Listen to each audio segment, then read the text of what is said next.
मित्रों, इस साधना में हम अपनी ही परछाई को जागृत करते हैं और जागृत होने के पश्चात यह हमारे सामने प्रत्यक्ष रूप में दिखाई देने लगता है और जो कार्य हम उसे बोलते हैं वह कार्य तुरंत कर देता है। दोस्तों, यह साधना बहुत ही दुर्लभ और गुप्त मानी गई है, जिसको बहुत से कम लोगों ने ही सिद्ध कर रखा हो और बहुत से कम लोगों को ही इसकी जानकारी होती है।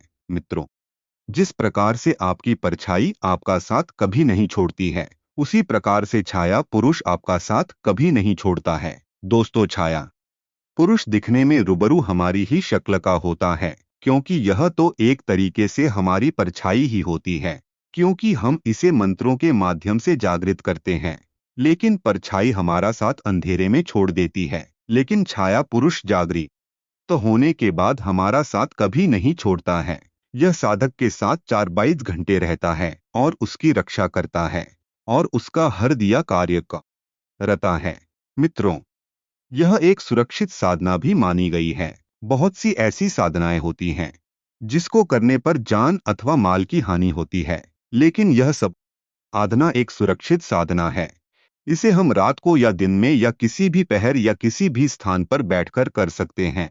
दोस्तों, छाया पुरुष की साधना एनी दिन में संपन्न की जाती है, लेकिन इसको करने में ज्यादा दिन भी लग सकते हैं। पर कभी कभी ऐसा भी देखा गया है कि इस साधना को करने वाला साधक जल्द ही सफलता पा जाता है।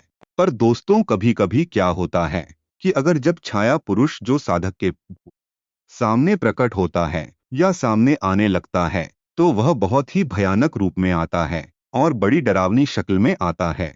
साधक को बिल्कुल भी नहीं उससे डरना चाहिए, क्योंकि वह आप ही की परछाई है।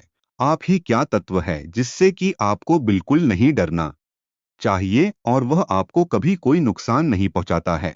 मित्रों, यह साधना की सबसे जबरदस्त बात यह है कि इससे आप किसी की भी स्कैनिंग बड़ी आसानी से कर सकते हैं, भूत प्रेत बाधा को जड़ से खत्म कर सकते हैं और छाया पुरुष साधक को और साधक के परिवार की हमेशा रक्षा तो जरूर ही करेगा, जिसे हर सिद्धि करती है। इस साधना के माध्यम से साधक भूत, भविष्य, वर्तमान को आसानी से जान सकता है। उदाहरण में कह लीजिए, जैसे कभी कभी हम ऐसा होता है कि हम बाहर जाते हैं और बाहर जाते समय है हमारी दुर्घटना हो जाती है या फिर उस दुर्घटना से हमारे मौत होने की भी संभावना होती है। तो ऐसी स्थिति में क्या होता है कि अगर कोई साधक छाया पुरुष की सिद्धि कर रखा होता है, तो छाया पुरुष उसको एक दिन पहले ही या स्वप्न के माध्यम से या फिर उसको चलत ये समय ही आपको संकेत दे देगा कि आप इस रास्ते से मत जाइए, इस चौराहे से मत निकलिए, आपके लिए अहित होगा। आपके भविष्य में कभी आपके परिवार या आपके ऊपर कोई परेशानी आने वाली होगी, तो यह साधक को परेशानी आने से पहले ही सूचना दे देगा या सचेत कर देगा या फिर आपको किसी न किसी प्रकार से संकेत दे देगा। दोस्तों, अगर आप बिजनेसमैन हैं तो आपके साथ कौन सी डील करना चाहिए, आपके साथ कौन सा व्यापार करना चाहिए, लोगों को सामने वाले व्यक्ति के साथ यह भी आपको पूर्ण रूप से जानकारी दे सकता है, जिससे कि आप कभी गलत निर्णय नहीं लेंगे और आपको कभी असफलता नहीं मिलेगी। अगर आप नौकरी करते हैं तो आपको उसमें भी हर प्रकार से मदद करता है, आपको पदोन्नति कराता है और आपको हर वो रास्ते बताता है जिससे कि आप आगे बढ़ सके और आपको प्रमोशन मिल सके, आपको तरक्की मिल सके।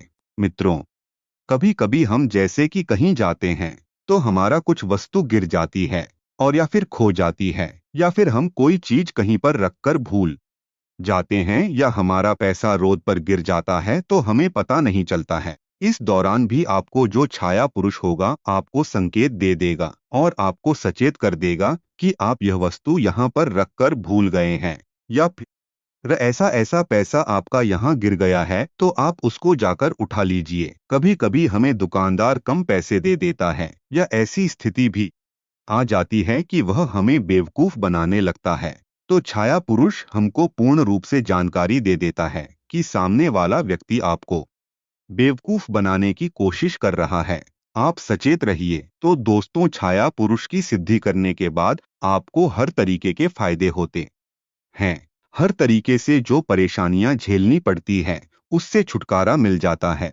तो यह साधना को बहुत ही प्रबल और बहुत ही अच्छी और बहुत ही सटीक माना गया है, क्योंकि दोस्तों जो छाया पुरुष होता है वह अपने साधक के साथ कभी गद्दारी नहीं करता है, कभी साधक को धोखा नहीं देता है, हमेशा उसकी सुरक्षा करता है, हमेशा उसके परिवार की सुरक्षा करता है, हमेशा उसके हित में सोच रखता है। मित्रों, इस साधना के माध्यम से हम यह भी जान सकते हैं कि सामने वाला व्यक्ति हमारे बारे में क्या सोचता है, सामने वाला व्यक्ति हमारे लिए क्या नियत रखता है। वह हमको कभी धोखा तो नहीं देगा, कभी हमको किसी जाल में तो नहीं फंसा देगा, या किसी कोर्ट कचहरी के मामले में नहीं फंसा देगा, या कोई विवाद में तो नहीं फंसा देगा।